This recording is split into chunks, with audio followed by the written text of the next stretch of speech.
গুরুর চরণে প্রণাম জানিয়ে শুরু করছি ভাগবত কথা। আজ আমরা মায়া সম্বন্ধে, অর্থাৎ এই যে মায়ার জালে আবদ্ধ হয়ে আছে জীব, কৃষ্ণ নাম ভুলে মনুষ্য জীব মায়ার জালে আবদ্ধ হয়ে আছি আমরা, সে সম্বন্ধেই আমরা আলোচনা করব।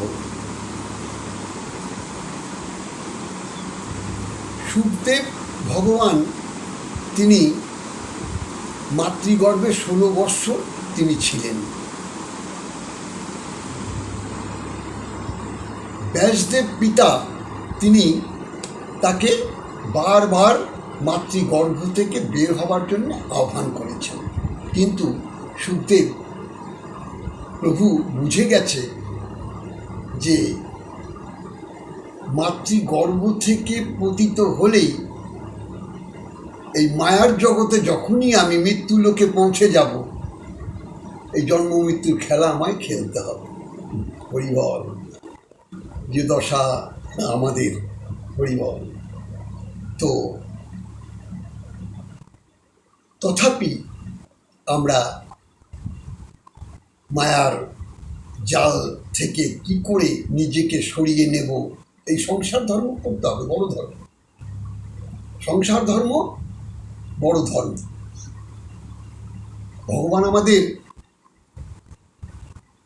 কর্মফলে ভোগ করবার জন্যে তিনি পাঠিয়েছেন আমাদের মৃত্যুলোকে। তো এই অভিনয় মঞ্চে আমরা অভিনয় করতে এসেছি। তো ভালো মন্দের বিচারটা, এটা নিজেকে স্থির করে তারপর এই সংসার ধর্ম আমাদের প্রত্যেকের পালন করতে হবে। তো সংসারে মায়ায় যে আবদ্ধ হয়ে আছে, তো আপনি সংসারের থেকেই আপনি যোগী হতে পারেন। সংসারের মধ্যে থেকেই আপনি কাম, ক্রোধ, লোভ, মায়া, মোহকে ত্যাগ করতে পারেন। সেটা আপনার সদিচ্ছা থাকবে।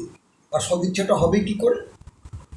যদি আপনি আমার প্রভুর নাম গুণগান আপনি যদি প্রতিনিয়ত আপনি করেন, তাহলে এই যে মায়ার কত জীব মায়ার জালে পড়ে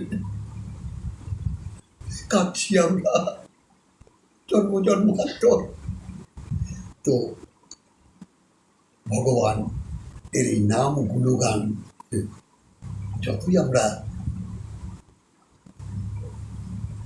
করব প্রতিনিয়ত, ততই আমাদের এই মায়া থেকে আমরা আস্তে আস্তে আস্তে আস্তে বের হয়ে আসব। মায়া থেকে আমরা বের হয়ে আসব।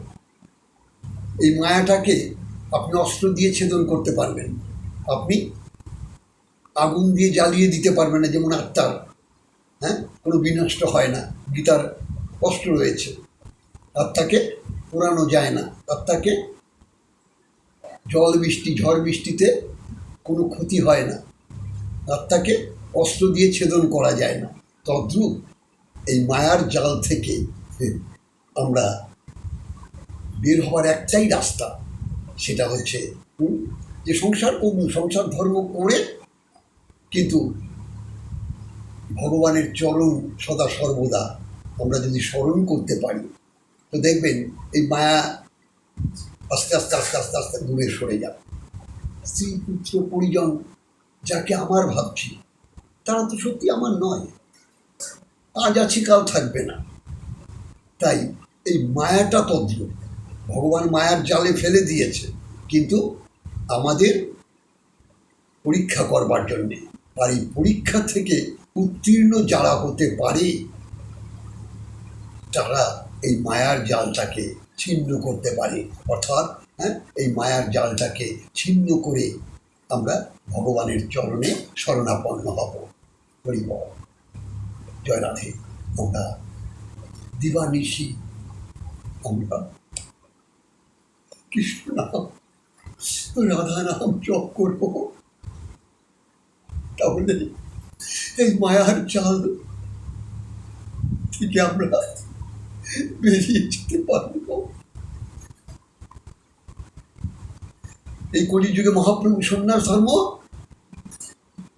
নিজে পালন করেছে, কিন্তু জীবকে বলেছে, এই জীব কলিযুগে সন্ন্যাস ধর্ম রক্ষা করতে পারবে না তোমরা, তাই তোমরা সংসার ধর্ম করো, আর দিবানিশি হরিনাম কৃষ্ণ নাম তোমরা করতে থাকো, প্রেম যমুনায় ভেসে যাও, তাহলে তুমি নিজেকে জানতে পারবে, চিনতে পারবে। হ্যাঁ, সব কিছু তুমি তোমার মনের মধ্যে তুমি আবদ্ধ করে রাখতে পারবে। তাই আমরা সদা সর্বদা নাম ছাড়া কলিযুগে আর কি কোনো ধর্ম নেই, কোনো ধর্ম নেই, নামই একমাত্র পরম ব্রহ্ম। জয় রাধে, জয় নিতাই। আপনারা ভালো থাকুন, মঙ্গলে থাকুন, আর